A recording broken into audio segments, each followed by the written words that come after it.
வணக்கம் மக்களே. இப்போது நம்ம சஷ்டி ஃபுட் ப்ராடக்ட்ஸ்னுடைய உளுத்தங்கஞ்சி மிக்ஸ் எப்படி செய்கிறதுன்னு தான் பார்க்க போகிறோம். இதுக்கு நான் 1.5 கிளாஸ் தண்ணி எடுத்திருக்கேன். இப்போது கேஸை பற்ற வச்சுட்டேன். இது நம்ம சஷ்டி ஃபுட் ப்ராடக்ட்ஸில் செய்கிற உளுத்தங்கஞ்சி மிக்ஸ். இது உங்களுக்கு வேணும்னா டிஸ்கிரிப்ஷனில் வாட்ஸ்அப் நம்பர் கொடுத்துருக்கேன், ஆர்டர் பண்ணிக்கலாம். அப்படியே நம்ம சேனலை சப்ஸ்கிரைப் பண்ணிக்கோங்க. தண்ணி கொதி வரட்டும். அதுக்குள்ளே நம்ம உளுத்தங்கஞ்சியை பார்த்திங்கன்னா டைரெக்டாக தண்ணியில் போட்டால் கட்டிக்கும். ஸோ நம்ம கொஞ்சமாக ஒரு 1/4 கிளாஸ் தண்ணி எடுத்துக்கலாம். இப்போது இதில் நம்ம உளுத்தங்கஞ்சி மிக்ஸை ஒரு 2 ஸ்பூன் ஆட் பண்ணிக்கிறேன். இது இந்த ஆஃபீஸில் உக்காந்துட்டே வேலை செய்கிறவங்களுக்கு ப்ளஸ் லேடிஸ்க்கு பேக் பெயின் இருக்கிறவங்களுக்கு இது ரொம்ப நல்லது. நம்ம பேக் பெயின்க்கெல்லாம் நம்ம வீட்டில் பெரியவங்க செஞ்சு கொடுப்பாங்க. உளுத்தங்கஞ்சி, உளுத்தங்களி, இதெல்லாம் களி சாப்பிடாத பிள்ளைங்களுக்கு நீங்கள் இந்த மிக்ஸை சும்மா நம்ம நாட்டு சர்க்கரை ஆட் பண்ணி, இல்லை சர்க்கரை கூட ஆட் பண்ணலாம், பட் நாட்டு சர்க்கரை ஹெல்த்தியாக இருக்கும், ஆட் பண்ணி செஞ்சு கொடுத்திங்கன்னா ரொம்ப பிடிக்கும்.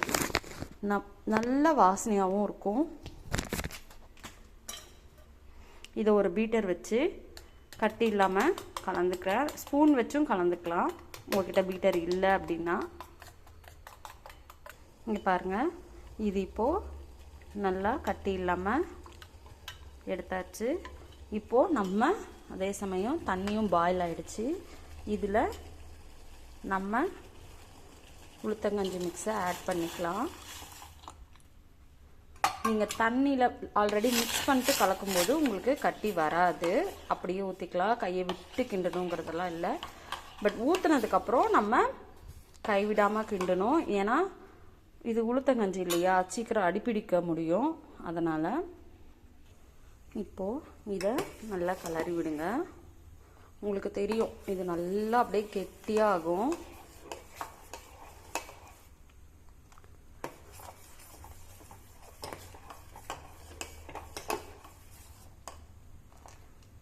ஒரு 5 மினிட்ஸ் கொதிச்சா போதும். ஏன்னா இது ஆல்ரெடி நம்ம ரோஸ்டடு தான். இப்போ நீங்கள் வீட்டில் செய்கிறீங்க இது அப்படின்னா உளுத்தம் பருப்பை ஊற வச்சு அதை ஒரு 2 ஹவர்ஸ் கழித்து அரைச்சி, இது அதுக்கு அந்த மாதிரி செய்யும்போது உங்களுக்கு நிறைய அடிப்பிடிக்கும். இது அந்த மாதிரியெல்லாம் இருக்காது. ஒரு ஜஸ்ட் 5 மினிட்ஸ் கொதி வரட்டும்.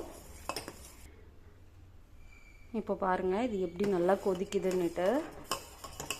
ரொம்ப இது பச்சை வாசம் போகணும் அப்படிங்கிறதுலாம் இல்லை. ஏன்னா ஆல்ரெடி நம்மளுக்கு ரோஸ்டடுங்கிறதுனால வீட்லேயே நம்ம மாவரைச்சி செஞ்சாதான் அது ஒரு 1/4 மணி நேரமாவது கொதிக்கணும் அப்படின்னு சொல்லணும்.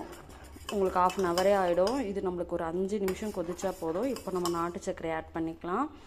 உங்களுக்கு அது கொதிக்கும் போதே இப்போ இவ்வளோ ஸ்மெல்லிங்காக இருக்கும். ஏன்னா நம்ம இதில் சுக்கு, ஏலக்காய் எல்லாமே ஆட் பண்ணியிருக்கோம்.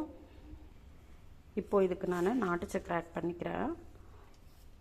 நம்ம டேஸ்ட்டுக்கு ஏற்ற அப்படி தான் நாட்டு சர்க்கரைங்கிறது. சில சுகர் பேஸ்ட்டாக இருந்தால் நீங்கள் உப்பு கூட போட்டு சாப்பிட்லாம். பட் எனக்கு நாட்டு சர்க்கரை ஆட் பண்ணுறது பிடிக்கும், அதனால் நான் ஆட் பண்ணிக்கிறேன். இப்போ நம்ம ஒரு கொதி வந்தால் போதும்.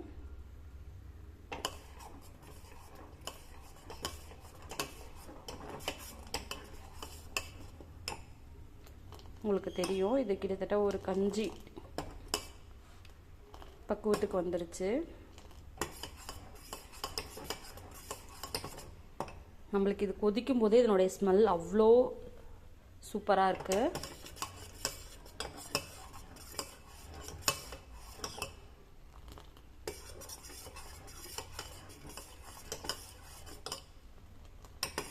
நம்மளுடைய ப்ராடக்ட்ஸ் உங்களுக்கு எது வேணும்னாலும் நீங்கள் வாட்ஸ்அப்பில் டிஸ்கிரிப்ஷனில் நம்பர் கொடுத்துருக்கேன், அந்த வாட்ஸ்அப் நம்பருக்கு மெசேஜ் பண்ணி வாங்கிக்கோங்க.